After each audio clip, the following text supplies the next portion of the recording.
Let me check this connection real quick, guys. Hold on. All right, we're on the right one, so hopefully it. Internet is abysmal where I live, and I don't even live in West Virginia. I live in the upstate of South Carolina, but they won't run internet cables where I'm at, and I have satellite internet, and I'm running a hotspot, which is supposed to be pretty good, but even that doesn't work sometimes. So live shows get on my nerves a lot sometimes because of that. Hopefully we're still good. I know it froze up on me last time. I apologize about that. But we were talking about the national championship. Um,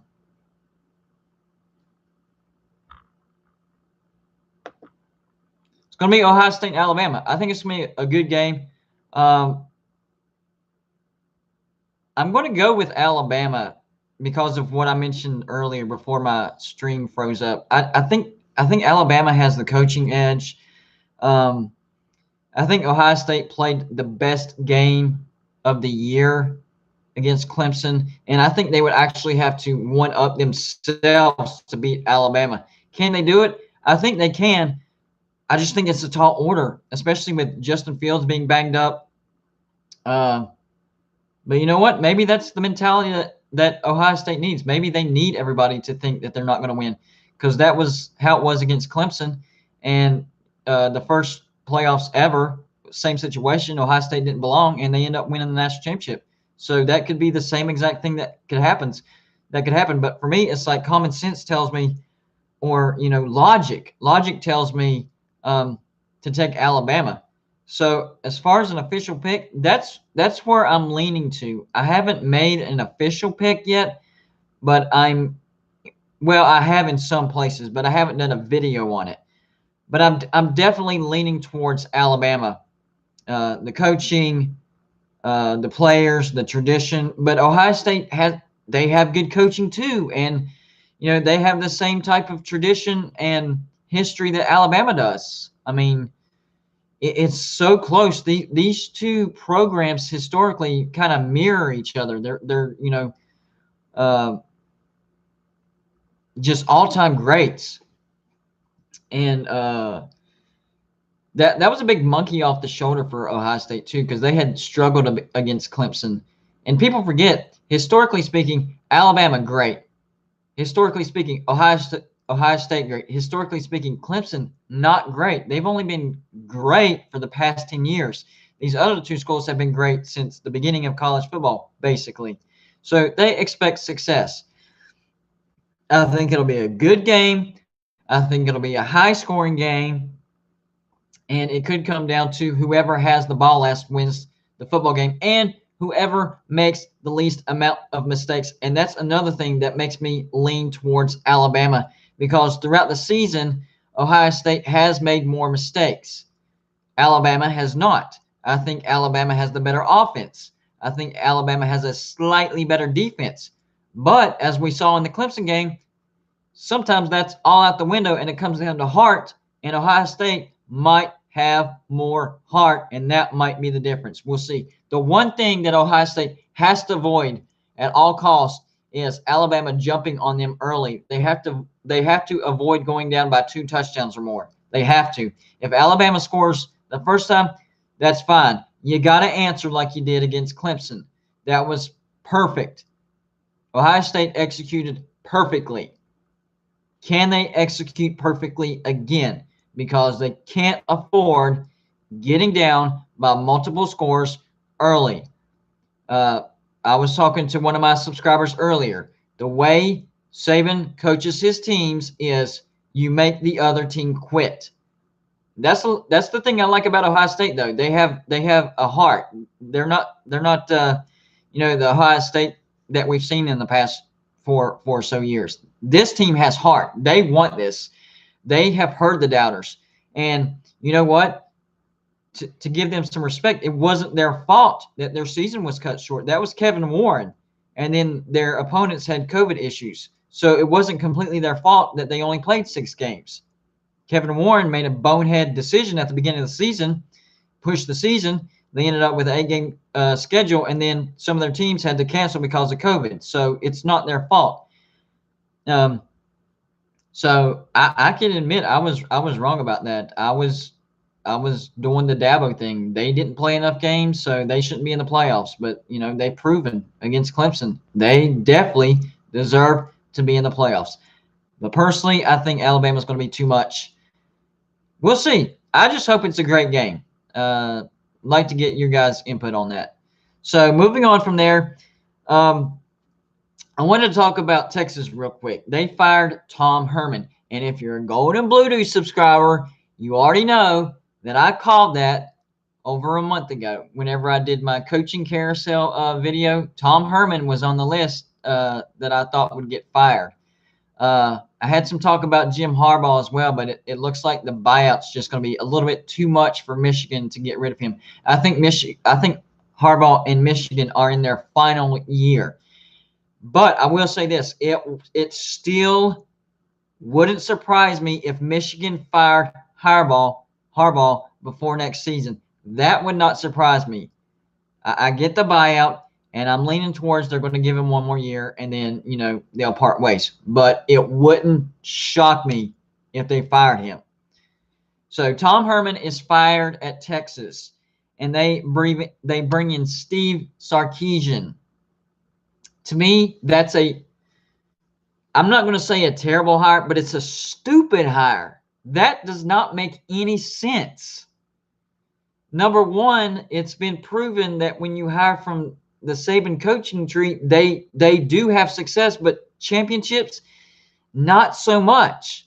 And what was one of the reasons why Texas fired Herman? Because he couldn't win the Big 12. He couldn't get to the playoffs. So if your goal was to get to the playoffs, Texas, this was not the right hire. You might as well you should have kept Herman, because I think Sarkisian is probably maybe a half step behind him. I know we can't stand Herman's attitude, and he's a baby sometimes, but he had some decent success at Texas. Texas standards are higher, and they should be.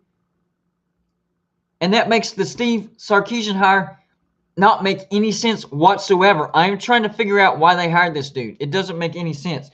But having said that, now that Tom Herman has been fired from Texas, in my opinion, I think Miami should go after Tom Herman. What? Golden Blue? What are you talking about?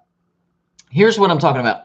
Miami, the way that program is built, they need a coach that can win, and Tom Herman can win, but they also need a coach that has an attitude. And Tom Herman has that attitude. He would be a perfect coach for Miami as far as recruiting and getting the guys that Miami needs to win. Miami needs swag. They need the athleticism. They need, the development of their players, but they also need that fourth element, the Miami swag. That's what the U is known for, the swag. And that's why I think it would do Miami great to go after Tom Herman. Bad move by Texas. Well, not bad move to fire Tom Herman, but a bad move to fire him and hire Steve Sarkisian. To me, that makes no sense. If you're going to fire Tom Herman, you better have somebody like Urban Meyer locked down. Like, he's coming. He said, yes, I'll be your coach. All right. Sorry, Tom. We got the best of the best here. Wish you nothing but the best of luck. We'll see you. Steve Sarkisian? What? Somebody explain that to me. That doesn't make any sense to me at all. That's, at best, that's a lateral move. But to me, that's not even a lateral move. That's a step down. So I don't understand that. Also, Sam Ehlinger, the quarterback for Texas, he's moving on to the NFL. It's going to be something to watch, Texas, next year. I'm going to be very interested. I mean, I'm a West Virginia fan, so to me, I consider it a win. That's good for us. I don't think Sarkisian is going to be any better, at least, than Tom Herman. So I'm going to keep my eyes on Texas. We get them at home next year, and I will be going to that game. I'm I might even try to do a live there. I think that's a good idea, a live in Morgantown. 2 years ago, we did a Facebook Live. This is when we just started the channel. It was really technically a year and a half, but we had just started this channel. We did a Facebook Live. So I'm going to try to do a YouTube Live there. That'll be fun. And then the last thing I want to talk about, and it drives me nuts. Oh, stupid refs have screwed up the bowl season. And I've done a video on this before. And my idea is to give the coaches, and I talk to my subscribers. I get y'all's feedback. You know me. I'm a people person. I'm not like, screw y'all.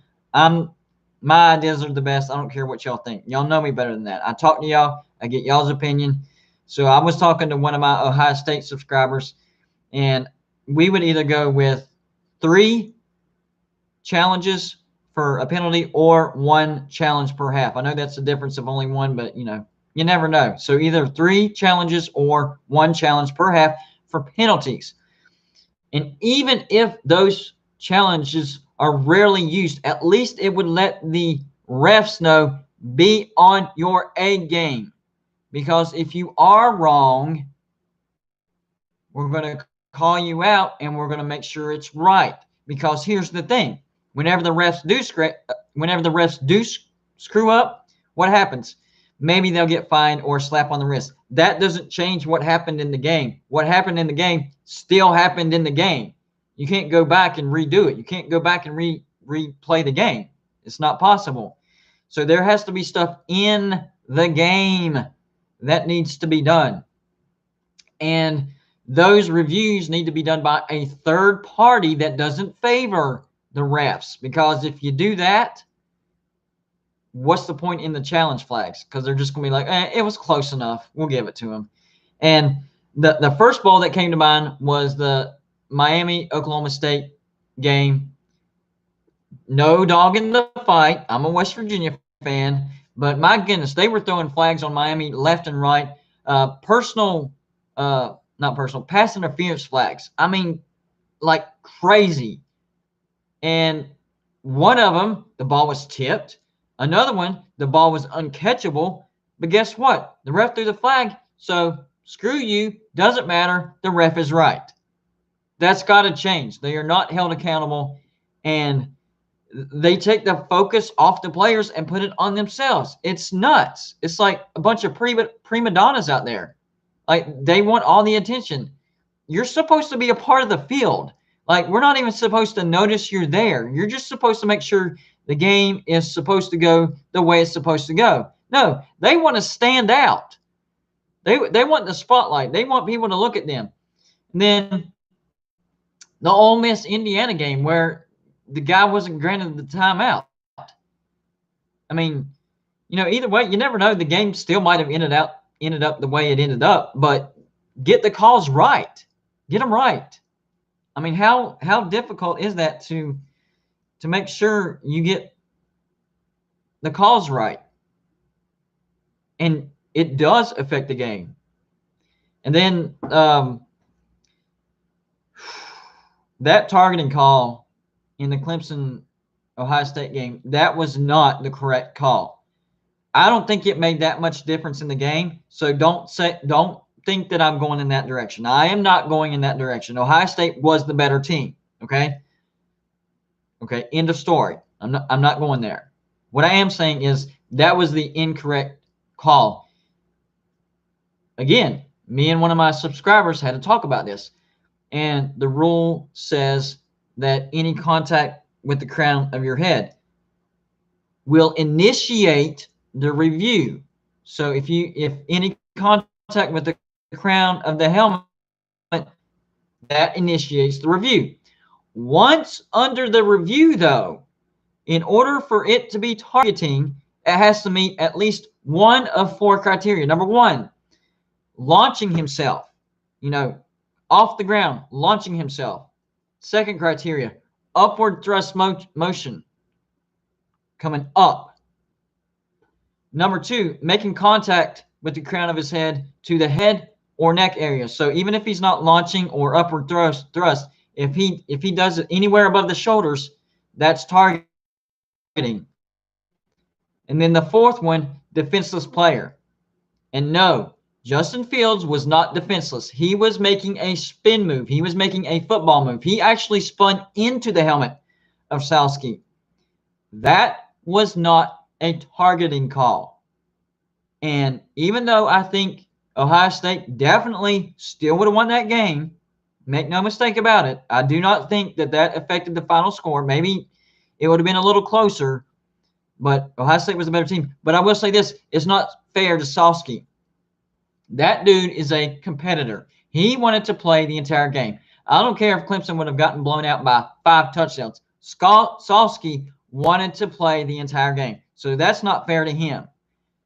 And for them to do that, and there's several targeting flags that I've seen throughout the year that I'm like, you're taking the rule and you're like twisting it. It's like they took the criteria to get it reviewed and used that to actually say that was targeting, because the crown of the helmet gets it reviewed. Anytime somebody hits with the crown of their helmet, that's going to get reviewed. Once it's under reviewed, then it has to meet one of the criteria for it to be targeting. Jim says the call was 100% correct. Next day, the Clemson player even tweeted that he was wrong and that the ref was right. If he can't accept it, why can't you? I can't accept it because it's wrong. I mean, congratulations to Skalski for. I mean, that's taking the blame. That's taking one for the team. I give him full credit for that, but he's wrong. That was not targeting. It wasn't above the neck and shoulders. He didn't launch himself. It wasn't an upward thrust, and Justin Fields was not defenseless. It meets none of the criteria. Crown of the helmet initiates the review. It doesn't equal targeting. Crown of the helmet doesn't equal targeting. That initiates the review, and then once it gets reviewed, then it has to meet one of those 4 criteria: launching, upward thrust, head and neck contact, and defenseless player. So that's why it's not targeting. Brian Robbins, I'm a bit late. Are you surprised that Ohio State won, especially by so much? 100% yes. I think the entire nation is surprised that Ohio State won, because here's the thing. If you look at the season, there was Ohio State played Northwestern, and we're like, man, 22-10. They were favored by 19 points. Well, that was before that that was before we knew Northwestern was going to blow out Auburn. So that kind of makes it, well, they actually beat a pretty good team in Northwestern. And that was before we knew that Ohio State had figured out the whole signal thing. And that really did mess up Clemson. Once Ohio State went out of their way to hide their signals and their tendencies. It's not just signals. It's not just signs. It's tendencies. People don't realize on certain plays, somebody's foot might be, like, if it's a run to the left, he might not realize it, and his foot might be slightly tilted to the left or slightly tilted to the right. There's little human tendencies, and Brent Venables, genius at studying those human tendencies. And Ryan Day knew that, and he coached his rear end off. He coached his players into not giving away the plays. And what happened? We saw what happened. Clemson, right before they snapped the ball, where are we supposed to be at? I don't know they didn't know what to do. They weren't even set in the right place. They were still talking as the ball was being snapped because they didn't know what Ohio State was going to do. They had to do what every other team had to do, and that's play on the fly. Go by the call that's actually called. You can't go by tendencies if you don't know what they're going to do. So that was great coaching by Ryan Day. And that's why I think this is a different animal with Alabama. That's not how they run their defense. They don't, try to look at tendencies and all this other stuff. They just run what's called. They're not great at it. Alabama's not a great defense, don't get me wrong, but they're good enough, and their offense is elite This is a different beast for Ohio State. How much do they have left in the tank? How much does Justin Fields have left in the tank? Is he going to be 100%? He performed admirably against Clemson, but, maybe a lot of that was adrenaline. Trey Sermon was magnificent. He's had 2 awesome games. Can he have another awesome game? Can Ohio State one-up themselves? Because they had the best game of the season against Clemson, but I think against Alabama, they're going to have to go just a little bit better. They have to do what they did against Clemson a little bit better to win that ball game. If they can do that, then yes, they will win. The question is, can they do that? Maybe the doubt that everybody has had for them is fueling them. Maybe what Dabo said was fueling them. That's why Alabama wants no part of talking crap about Ohio State. They don't want to give them any more fuel than what they have. That's actually pretty smart coaching by Saban. They're not saying anything like that. So this will come down to, can Ohio State do what they did against Clemson and even better? Because that's what it's going to take against Alabama, because I think Alabama is the elite team this year. Alabama is what LSU was last year. You have to play your best and a little bit better. So Ohio State's going to have to do what they did against Clemson and a little bit better. Can they do it? That's the million-dollar question. I'm not going into statistics or anything like that because I think that's out the window. I think it's Ohio State has to play the best game that they've played all year. They did it last against Clemson. Can they do it again? That's a tall order, guys. It is a tall, tall order. Scott says it could be a shootout in the national championship, like 70 to 100 points combined. I think the opening over-under was 76. That's like the highest ever. 76 points over-under. I could be wrong, but I think that's the number that I heard. Scott also says Alabama needs to contain the run game, and Justin Fields better than Clemson did. Yep. Of course, Alabama needs to limit big plays on defense. That's the key. And it goes vice versa. People forget Alabama has the most potent offense in college football. Will Ohio State's defense be able to handle Alabama's offense? Clemson's offense was pretty good. Alabama's is elite. I mean, they are the best of the best this year. Brian Robbins says, I think Clemson's a great team, but I feel like if it wasn't for sign stealing, they wouldn't have even made it to the national championship. Anytime within the last few years, what are your thoughts? Well, I gave you my thoughts, but I'll reiterate it. Ohio State brilliantly coached against that. As far as wouldn't have even made it to the national championship anytime, I disagree. We're all forgetting about Deshaun Watson. Maybe in the Trevor Lawrence era. I might agree with you in the Trevor Lawrence era. The sign stealing might have put them over the top. But with Deshaun Watson, that was an all-time great team. So I think Clemson would still have at least one championship in the past, 5 or so years without the sign stealing.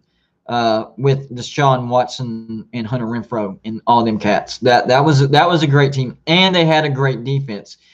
Clemson's defense has been on the decline. I don't know if people have noticed this. Ever since the national championship, Trevor's first national championship, their defense is slowly declining. Not a bad defense, it's still above average, but it's not the same feared defense as it was 3 or 4 years ago. So that's a big storyline that people are not talking about. I've noticed it over the past 2 or 3 years. That defense has taken a little bit of a tumble. It's still pretty good, but it's not elite like it once was. Same with Alabama, though. They do not have an elite defense. They do have an elite offense, though. Ohio State, they don't have a great defense and elite offense. See, that's the question.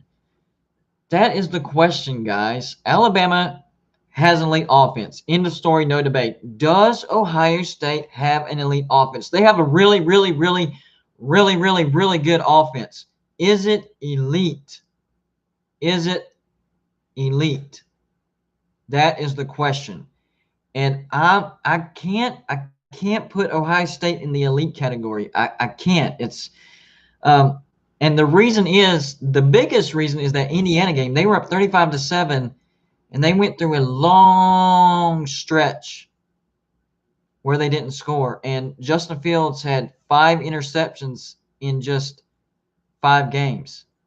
That's not elite. Were they elite against Clemson? Yes. Yes, they were. Were they elite against Northwestern? Trey Sermon was, but not the rest of the offense.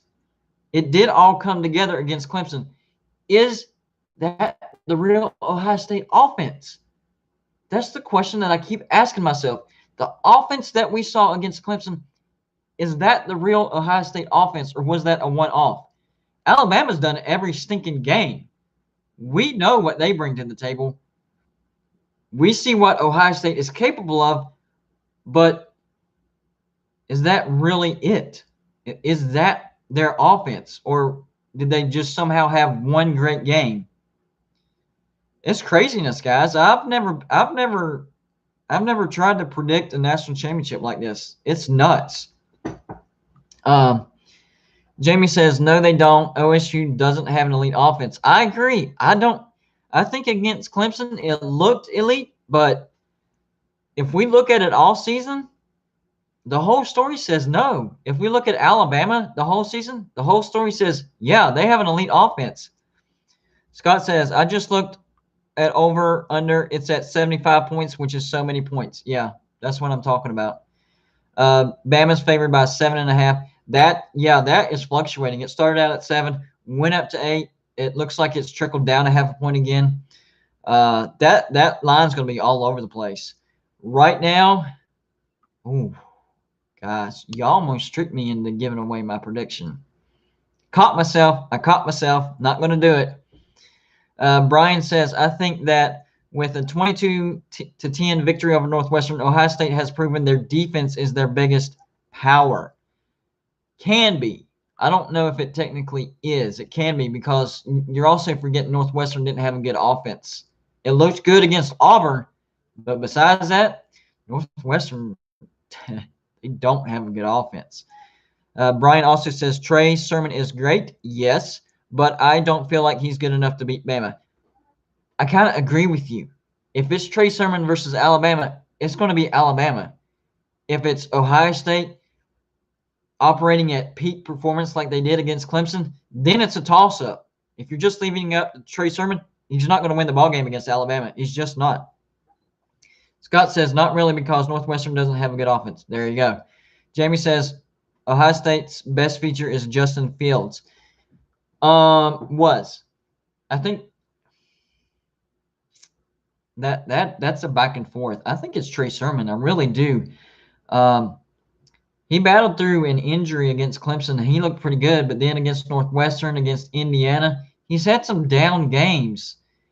And whenever Trey Sermon got the nod, whenever Master Teague went out for Ohio State, he's looked really, really good. I would have to say best feature would be Trey Sermon. And if you watch the Northwestern game and the Clemson game, well, number one, he set an all-time single-game Ohio State rushing record against Northwestern in the Big Ten Championship, Trey Sermon. And against Clemson, he rushed, I think, for almost another 200 yards. 500 yards, over 500 yards in 2 games. Think about that. Over 500 yards in 2 games. That's crazy. That is crazy. Jamie says 6 TDs. Yeah, for one game, he was great, but can he be great again?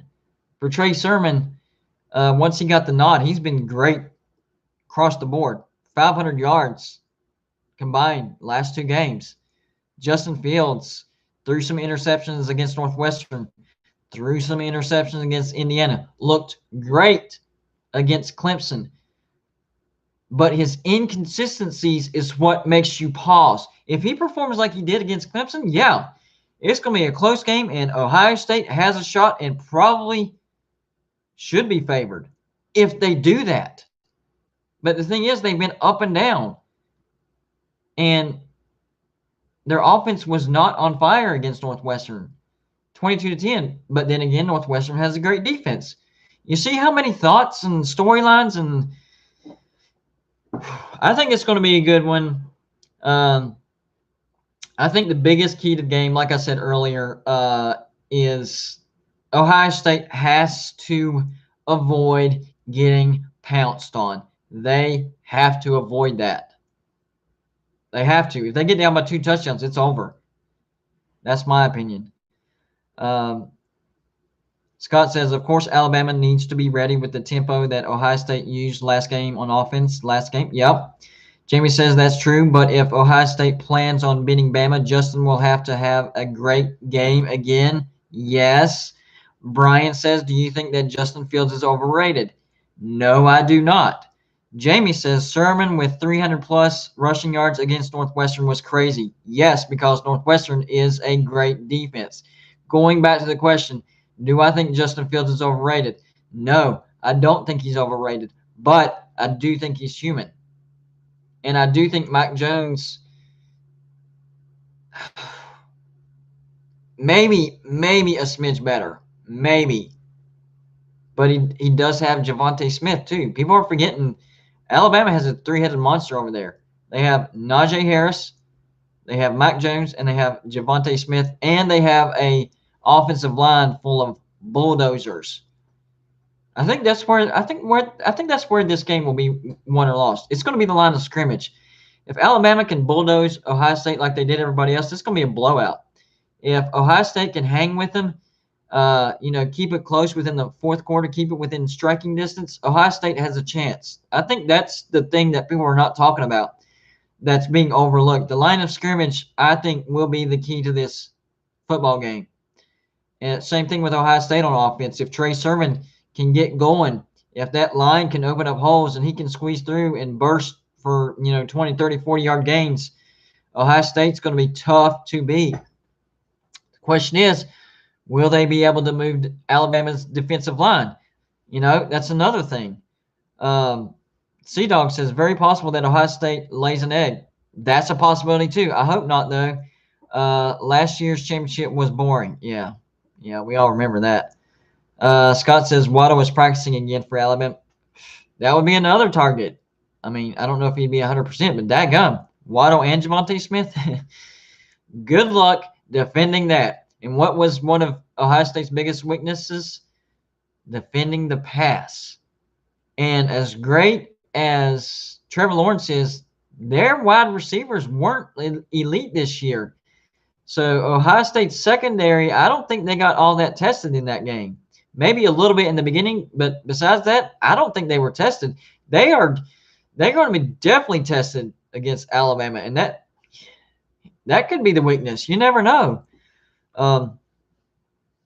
Jamie says, for Ohio State defensively, finding a consistent pass rush, yes. Against arguably the best O-line in the country is a tall order. That's exactly what I was thinking, and people are not talking about that. Trevor Lawrence was getting pressured. He was forced into making mistakes. Alabama's offensive line is the best in the nation, arguably, and one of the biggest. Will they be able to get pressure on Mac Jones? We haven't seen it all year. Is that even possible?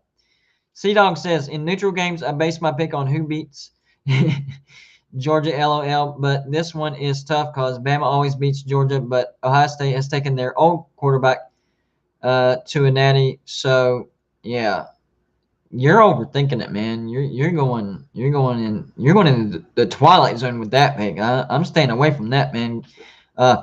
If that somehow works out for you, let me know, and I'll try to predict games in that fashion. But to me, man, that's going deep.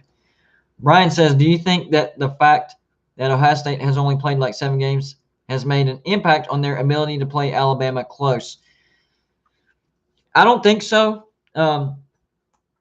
If anything, they might be less worn down than Alabama. So I don't think games played will factor into this. I think this will come down to skill players, coaching, line of scrimmage, and Ohio State's secondary. I think Ohio State's secondary is a huge key to this. They didn't stop Clemson, but they were able to contain Clemson. I can't sit here and tell you that they're going to be able to contain Alabama. I can't do it. Alabama's defense is elite. I can't do it. Yeah. Hey, guys, don't forget to hit the like button. I want to get some likes in here. Y'all did a great job on the last live. that I had to shut down because of stupid internet. It's a struggle, guys. It's a struggle. C-Dog says, I am not a fan of University of Georgia athletics. I understand that, dude. I definitely understand that. But I've never seen anybody base their picks strictly on, who's dominated their rival. But, hey, like I said, if it works out for you, seriously, I'm not trying to disrespect you.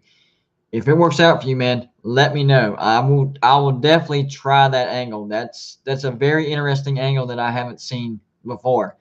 So, having said all that, have I given y'all any answers to the national championship? No, I have not. Have I given y'all more questions? Probably. I've probably confused you even more and made you doubt even more who you've picked for the national championship. I did it to myself too, guys. At first I was like, oh, I'm picking Ohio State. It's them against the world. And then I was like, well, no, Alabama's been elite. So I'm going to come out with a video. I promise. And I will pick a winner. I promise. But guys, this is a tough one. This is a tough one because do you pick the Ohio State that played Clemson or do you pick the Ohio State that played the rest of the season? In Alabama, they had one down game against Florida. What if they have another down game like that? Or are they going to be elite like they were the rest of the year? Here's what it comes down to, okay? If Alabama plays elite like they did the rest of the season and Ohio State plays like they did against Clemson, I think Alabama wins a close game. So Alabama's elite versus Ohio State's elite, Alabama in a close one, okay? If Alabama plays elite and Ohio State plays like they did in most of their games, not elite, Alabama big. I'd say about 14 to 17 points. Okay? One more. Alabama plays like they did against Florida and Ohio State plays like they did against Clemson. Ohio State wins in a squeaker. So really, it depends. To me, if you look at the scenarios, it more depends on Alabama. If Alabama plays the way that they've been playing most of the year, I think they pull it off. I do. But I'm going to think about it. I'm going to look at the scenarios. I'm going to see how they stack up, and I'm going to come out with a video, and I will come out with a decision. But for right now, I don't know, guys. It's close, and it's going to be interesting. I will tell you where I'm leaning. I am leaning Alabama because of the scenarios. Elite versus elite. Alabama in a close one. Alabama's elite versus Ohio State's non-elite. Blowout. And then Alabama not playing elite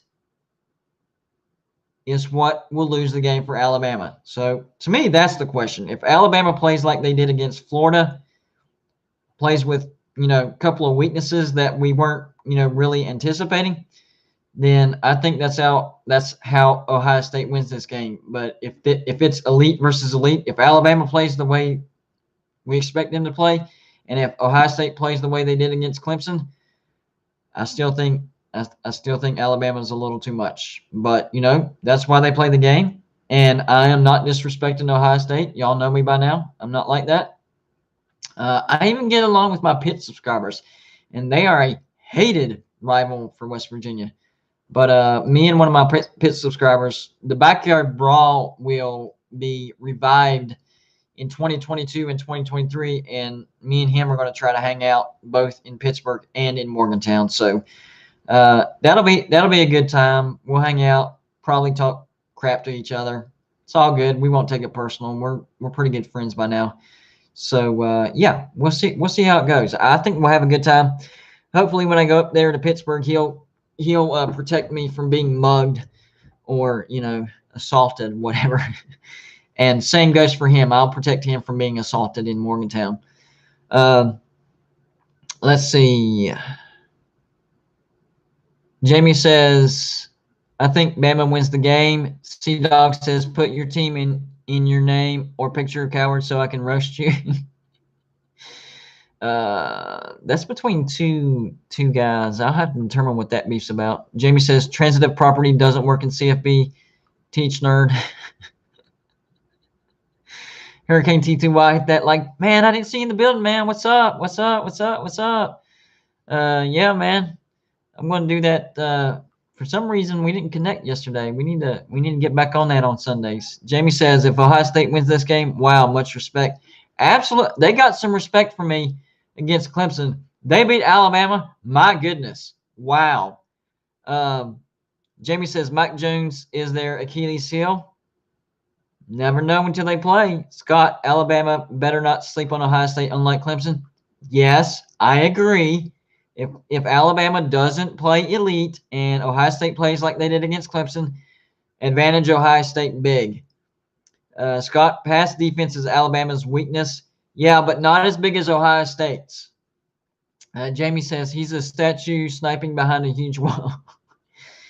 Yeah, but I mean, if you can get away with it, it is what it is. But if Ohio State can get pressure, I see what you're saying. If Ohio State can get pressure on him and he's got to move around, then Mike Jones, comes back down to earth. That's a good point, actually. But like you said, a huge wall. Can they get around it? Sea-Dog says, after our game this year, I don't like Pitt. Speaking of which, talk is Pitt. Hello, sir. That's good timing, man.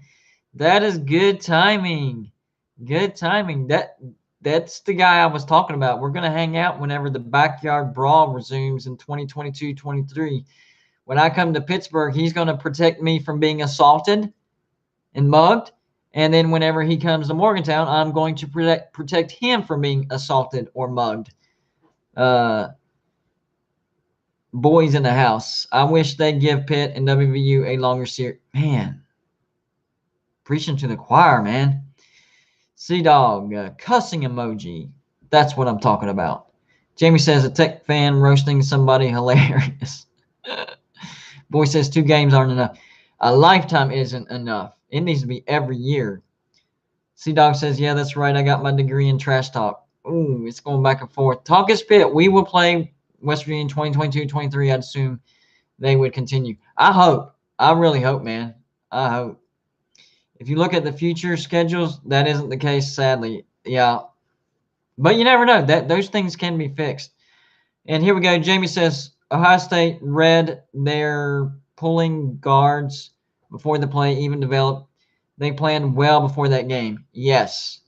Yes. Not only did they plan for their offense, but like I said, they knew that Clemson liked to look at signs and tendencies, and Ryan Day coached that right out of him. What happened? Blitzed him. Snow Lord, what's up, man?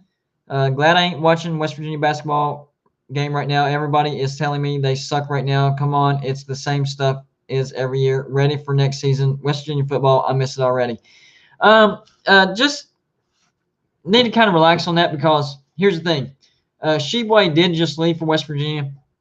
He wasn't putting his all into it. You could tell he was getting a little fire thrown on him. He didn't like it. He's gone for personal reasons. We didn't lose a lot of production. West Virginia needs to get back to shooting the ball well. You look at the Kansas game, and I touched on this earlier. Great first half, terrible second half. What happens? We get blown out by Kansas. Against Oklahoma, terrible first half. We go down by 18 points at halftime. But when we catch fire in the second half, we come all the way back, tie it, still lose by 4. We got to put 2 halves together. We've seen that we're capable of it. It's just we got to do it. Huggins has got to figure out to get these guys to play both halves. We have the skill. We have the talent. We have the depth, even though, Cottrell went down with an injury and Sheboy's out. We have a lot of talented players on the depth chart. We can do it. It's the mind games. Once Hugs can straighten that out, we'll be fine. Is back-to-back road games when to do it? Probably not. That's why I didn't expect us to beat Oklahoma, even though we almost came back and did. And earlier in my stream, I said I don't expect us to beat Oklahoma State on the road. If we do, great. But I'm not expecting it because that's not when you can correct things, especially with one off day in between. We just played Saturday. Now we got to play today on the road. Nothing's going to get fixed between those 2 games. So don't expect that. What we need to look for is improvement from the Oklahoma State game to the next game and beyond. Now is not the time to jump off a cliff if you're West Virginia basketball team. We're fine, okay? We have a rough stretch, and the back-to-back road games with one off, especially right after Sheway leaving, put us in a tough spot. We're just trying to get through the Oklahoma State game, and then we'll move forward. So we'll be fine. I promise, man. I promise. I don't quite think we're a Final Four team like I did at the beginning of the season, but I do think we'll get to the tournament. I think we could possibly get to the Sweet 16, something like that, and I think it'll be a good season. Talk is Pitt. We got some interesting teams on our 2021 schedule. Tell us, man, who are the interesting teams? Jamie says, 8 people in here, 2 likes, help this man out. They must have listened, man. They smashed that like in a hurry. Scott says, I agree. People hit the like button. Boy says, I wonder if Saban retires by 2026 and 2027 because we have to play them then. Here's another little thing. When Saban retires, look for Dabo to go to Alabama. The more these years go along, the more I'm convinced he's going to go to Alabama. Whenever Deshaun left and they recruited Trevor, I wasn't so sure, but the 2 years since then, I'm leaning towards he's going to go to Alabama. Talk is Pitt already hit the like button. See what I'm talking about? Even rivals can hit the like button on their rivals' YouTube channel. It's all about content. It's not about hate, man. We might be rivals, but we do get along. He also says, our men's game keeps getting postponed. We were supposed to play Notre Dame 2 days ago. I think Notre Dame's having some issues this year anyway. So, yeah, I'm going to go off here, guys. I'm going to get some rest. Try to get a very good video out for you guys tomorrow. I'm working on a collaboration for a live tomorrow with one of my subscribers. Yes, I am willing to do a live show with you if you want to do it. Not everybody wants to go on camera, and that's fine. But if you want to, and you want to go live with me, I'm good with it. That's how I roll. I'm a people person. I like talking with people.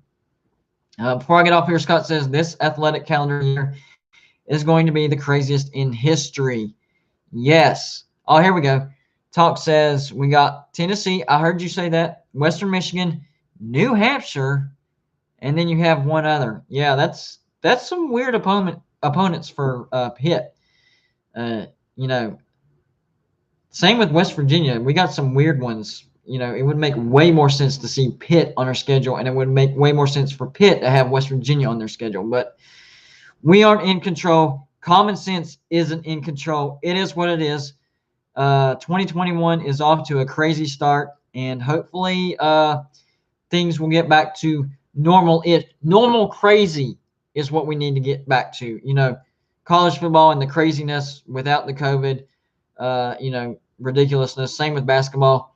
So we need to get back to normal crazy, because chaos in basketball or in college basketball and college football is a good thing. So when I say get back to normal, I'm saying get back to crazy normal, because we don't want it to be boring. We want it to be exciting. Bring on the chaos. Pitt says UMass. Yeah. Weird. Yes. Jim said if you have the volunteers, you have a sure win. Yeah, they're a mess. They're a mess. So anyways, get off here, guys. Hope y'all enjoyed the live show. Working on one tomorrow. We'll see what happens. By the way, if you want to shoot me an email, here, I'll post it real quick. Give me 1 second, guys, here. Okay. So I'm going to post my email real quick, and I got my cozies, and some of y'all have already won them, but I have no idea where to send them. Like I said, it's up to y'all if y'all want to send them or not, or your address or not, just to me. It'll be confidential. That's my email. If you want one, send me your address. I will send it in just a regular envelope, so it'll be nothing crazy or weird. You'll get it in your mailbox, whatever. P.O. Box. You want to do P.O. Box? I'll send it to your P.O. Box. I have 100 of them, so I have plenty to go around, and it's just a cozy. Golden Blue Dude, well, GB Dude, subscribe. You'll have your own cozy. I'll send it to you, and all yours for free. I'll pay for postage and everything. I'll leave that up to you. There's my email. You know, hit me up whenever. If any of y'all ever want to do a live show with me, hit me up on my email. I will always answer you. That's whenever I started this, I prided myself. No matter how many subscribers I get, I'm not ever going to get too big to talk to my subscribers ever. You know, the bigger you get, the more you have, the harder it's to keep up. So it might be difficult, but I will never, ever label myself untouchable. I just think people that do that are arrogant and ridiculous. You do have to respect your privacy to some degree, but you can't label yourself untouchable. That's stupid. So I hope y'all have a nice evening. You have my email. Hit me up if y'all want to do a live with me anytime. Always open to it. And if you want me to send you one of my Golden Blue Dude cozies, absolutely free. Y'all have a good night. I'll see y'all tomorrow sometime.